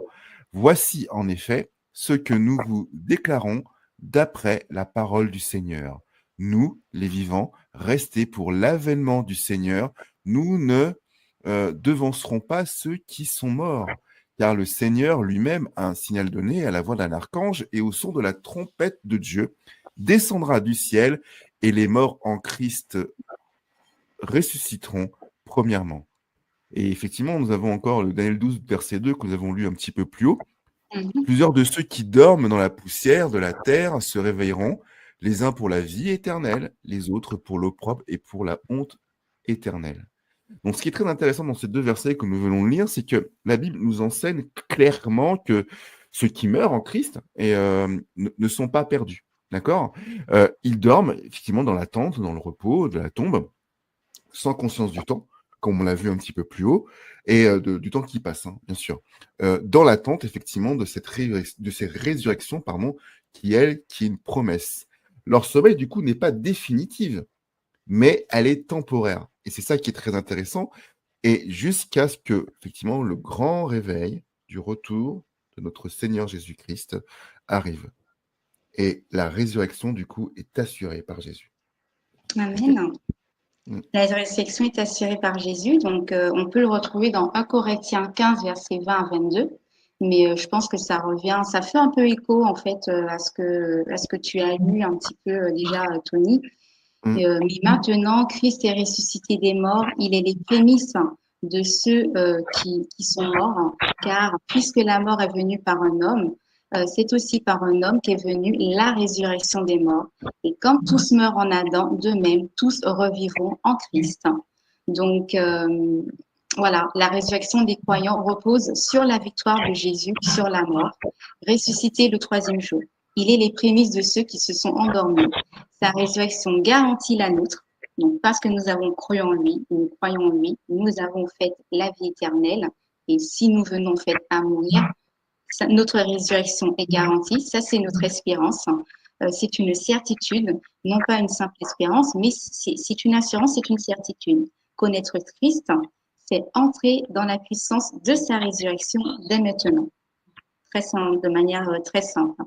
L'espérance de la résurrection n'est donc pas seulement un événement futur, mais c'est une réalité spirituelle qui transforme déjà notre vie présente en nous rendant conformes en fait à lui. C'est maintenant en fait très clairement que nous entamons cette nouvelle vie. Voilà. Les rachetés en fait ont cette promesse de la part de Dieu de pouvoir vivre éternellement. 1 Corinthiens 15, versets 53-54, on l'a lu en fait beaucoup plus tôt, peut-être on l'a peut-être évoqué, mais vous pouvez le noter, vous pourrez le relire en fait si vous le souhaitez, que notre corps en fait revêtera l'incorruptibilité et que ce corps mortel va revêtir l'immortalité. Donc nous ne vivrons pas de manière en fait définitive avec ce corps en fait corruptible. Donc, comme tu le disais beaucoup plus tôt, en fait, en début, Jérémie, un corps, en fait, glorifié. La mort a été engloutie et la victoire, en fait, y règne, très clairement. Donc, Mm. l'immortalité n'est pas une qualité naturelle de l'homme, mais c'est un don de Dieu et qui est accordé, en fait, aux rachetés lors de la résurrection, au jour glorieux du retour, en fait, de Jésus. Nous recevrons un corps nouveau, incorruptible, délivré de toute souffrance et de toute maladie, et surtout par-dessus tout de la mort. C'est ça. Tony, si tu veux finir. Ouais, je vais continuer. Du coup, en fait, ce qui est très intéressant de tout ce que vont dire, c'est, en fait, on revient en fait sur le plan parfait de Dieu, qui est effectivement cette vie éternelle. Et je vais relire, je pense qu'un passage que tout le monde connaît très bien, hein, qui se trouve dans Jean 3, verset 15, car Dieu a tant aimé le monde qu'il a donné son Fils unique Verset afin que 16. j'ai dit 16, j'ai dit 15. Ah, pardon, excuse-moi. C'est 3 versets 16, autant pour moi. Merci pour la correction, j'avais dit 8. Donc, car Dieu a tant aimé le monde qui a donné effectivement son Fils unique, afin que quiconque croit en lui ne périsse point, mais qu'il ait quoi? La vie éternelle. Et Apocalypse 21, encore une fois, je l'aime ce verset. Puis je vis un nouveau ciel et une nouvelle terre, car le premier ciel et la première terre avaient disparu et la mer n'était plus. Et je vis descendre du ciel auprès de Dieu la ville sainte, la nouvelle Jérusalem, préparée comme une épouse qui s'est parée pour son époux. Et j'entendis du trône, une forte voix qui disait, voici le tabernacle de Dieu avec les hommes. Il habitera avec eux et ils seront son peuple. Et Dieu lui-même sera avec eux. Il essuiera toute larme de leurs yeux et la mort ne sera plus. Il n'y aura plus ni deuil, ni cri, ni douleur, car les premières choses ont disparu. Et celui qui était assis sur le trône dit, voici, je fais toutes choses nouvelles. Et il dit, écrit, car ces paroles sont certaines et véritables. Et là, je vais entendre un grand amen. Mais personne ne l'a dit. Amen. Je dirais, voilà notre belle espérance. Donc en fait, ce qui est très intéressant dans ce qu'on vient de dire, c'est que dès le commencement, en fait, le plan de Dieu était que l'homme vive éternellement en communion avec lui. Et en fait, la problématique qui arrivait, c'est que le péché a introduit en fait la mort. Mais en Jésus-Christ, ce plan a été rétabli et porté et a porté son accomplissement. Donc la vie éternelle, effectivement, est présentée dans la Bible comme un don, de grâce, donc dans Romains, effectivement dans Romains 6, verset 23, est rendue possible par le sacrifice de Jésus-Christ, et pas par le sacrifice de Monsieur Jean-Paul, par le sacrifice de Jésus-Christ. Elle consiste non seulement une existence qui est elle, qui est sans fin, mais surtout une relation qui est parfaite avec Dieu. Et Amen. Amen, c'est ça. Donc pour conclure un petit Amen, peu amen. tout ce qu'on vient de dire, pour terminer un peu ce live, la mort n'est pas une vie consciente, mais encore une fois un repos. L'homme ne possède pas une âme immortelle, je pense que nous sommes d'accord là-dessus. Il est une âme vivante formée de la poussière et du souffle de Dieu. On l'a vu ça dans Genèse 2, verset 7. Quand la mort survient, le corps retourne encore une fois à la poussière et le souffle retourne à Dieu. Et la conscience, à ce moment-là, s'arrête. On ne peut pas et on ne doit pas parler, encore une fois, avec les morts. Et la parole nous dit clairement que toute tentative, effectivement, de parler avec les morts est une tromperie de l'ennemi, une tromperie de Satan, reprise, depuis l'Éden. Vous ne mourrez point. Le premier mensonge, vous ne mourrez point. Dieu, en fait, interdit clairement que le spiritisme est à bannir, en fait, de notre vie spirituelle. Car ces pratiques cachent, en fait, des esprits qui sont trompeurs, comme Manu l'a très bien dit tout à l'heure avec son exemple de manoir hanté. Je ne sais pas si tu veux dire ça comme ça. Mais notre espérance, en tout cas, nous, aujourd'hui, en tant que chrétiens, est en Jésus-Christ qui est ressuscité. En fait, sa victoire, en fait, sur la mort, sur la tombe, garantit la nôtre. Ok ? Et je suis la résurrection et la vie. Jean 11, verset 25. Parce qu'il Amen. vit, nous vivrons aussi. 1 Corinthiens 15, verset 22 à 20.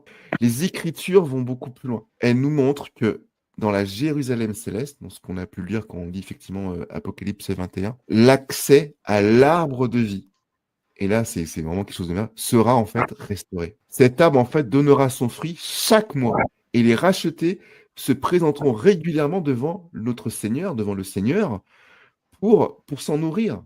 Apocalypse 22. Amen. Voilà. Il reste 10 minutes. Ouais. Je te laisse, Tony, si tu as quelques mots finaux à dire, vas-y. Ok. Bah, je vais terminer là-dessus. Aujourd'hui, plus sur un appel. J'aimerais ensuite laisser Sarah clôturer dans la prière. D'accord.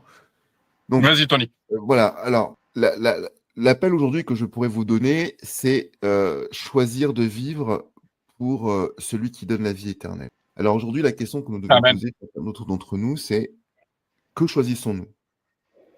La mort ou la vie? Bon, je pense que la question, elle est très, très vite répondue, hein, comme dirait un certain influenceur.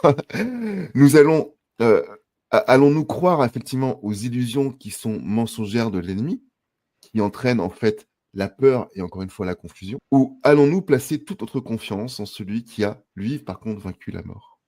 Alors, la vraie question n'est pas que deviennent les morts aujourd'hui? La vraie question, c'est que faisons-nous de notre vie aujourd'hui?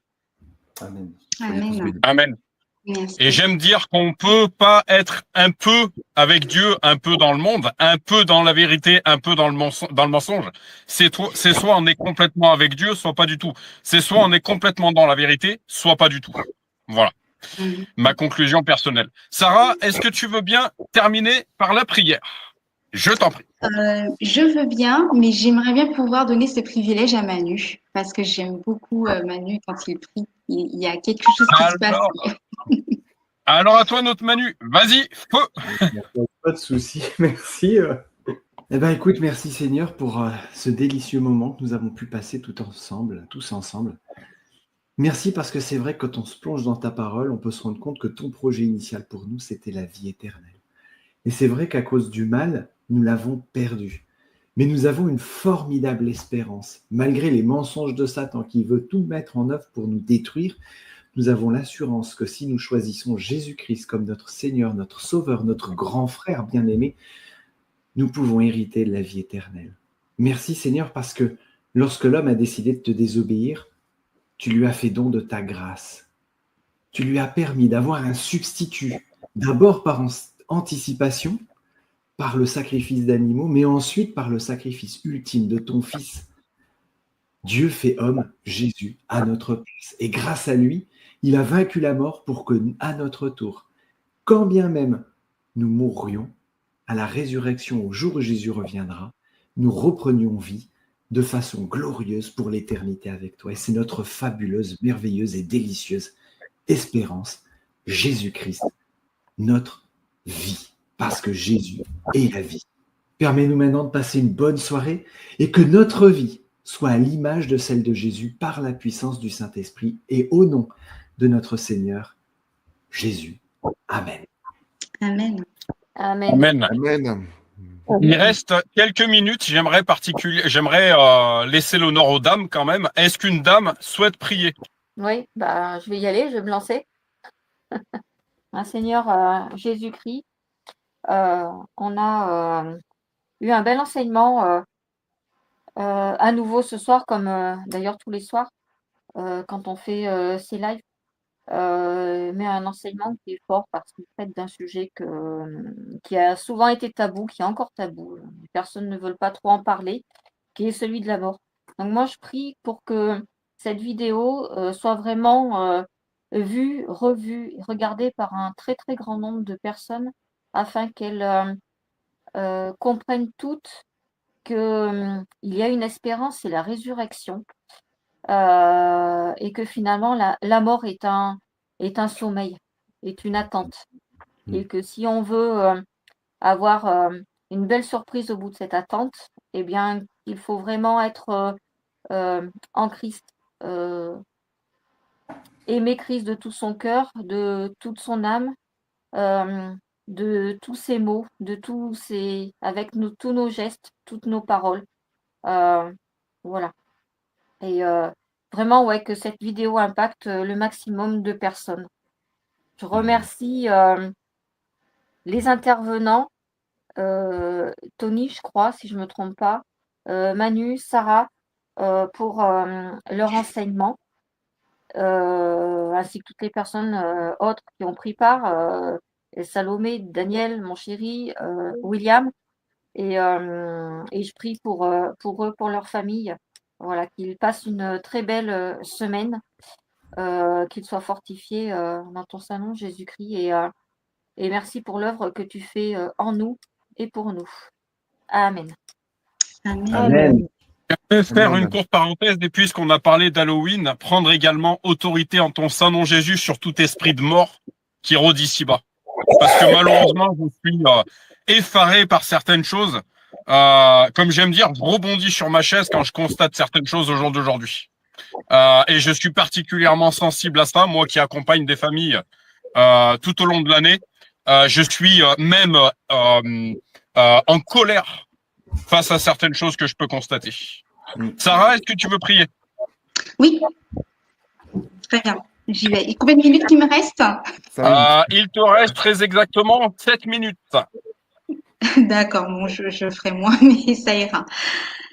Seigneur, notre Dieu, Dieu de bonté, Dieu de grâce et de miséricorde, à toi soit la gloire, l'honneur et l'adoration. Merci, tendre Père Céleste, pour ce bon et doux moment, Seigneur, que nous avons partagé avec nos frères et sœurs, Seigneur, qui croient en toi, qui veulent marcher, avancer et progresser, Seigneur, avec toi, Seigneur. Merci, Seigneur, de ce que tu nous as aussi nous-mêmes édifiés, où tu nous as permis de partager, Seigneur, notre expérience, nos avis, nos opinions. Seigneur, vraiment, je voudrais que cet échange puisse parler, Seigneur, à plein d'autres, tout comme cela a pu nous parler à nous et a pu parler, Seigneur, à tous ceux qui étaient présents. Que tu puisses permettre que ce message, Seigneur, soit diffusé et que chacun comprenne, Seigneur, le plan initial que tu avais en fait pour nous et que tu es un Dieu d'amour et que c'est cet amour, Seigneur, qui t'a poussé, Seigneur, à nous aimer plus que toi-même, jusqu'à la mort, afin de nous donner cette possibilité, Seigneur, de vivre l'éternité en fait avec toi. Merci, Seigneur, pour ce don merveilleux. Merci, Seigneur, de nous avoir donné ta parole, de nous donner cette possibilité de plonger nos regards et éternel et de pouvoir nous instruire et grandir. Je prie, Seigneur, afin que tu puisses bénir toutes les personnes qui ont été présentes, Seigneur. Manu, Daniel, Jérémie, Nathalie, Salomé, Tony et Will, Seigneur, ainsi que moi-même, Seigneur. Donc, toutes ces personnes qui ont été présentes, toutes les personnes qui écouteront ce message. Merci, merci Seigneur de les bénir. Merci Seigneur de répondre à leurs besoins, de répondre à leurs difficultés. Et merci de les éclairer, Seigneur, afin qu'ils puissent discerner le vrai du faux, particulièrement sur ce sujet qui est si important et sensible. Seigneur, je sais que tu répondras, Seigneur, à toutes nos prières, car c'est ta volonté que nous ayons plus de connaissances en toi et que nous grandissions en toi. Alors, je ne peux que te dire merci, que tu puisses nous permettre de passer une excellente soirée sans regarder nous et que tu puisses bénir, Seigneur, l'œuvre que Jérémie effectue, Seigneur, en partageant ta parole, ainsi que Manu et chacun d'entre nous. C'est au nom de ton Fils Jésus, Seigneur, que j'ai prié, que j'ai demandé tout cela. Amen. Amen. Amen. Amen.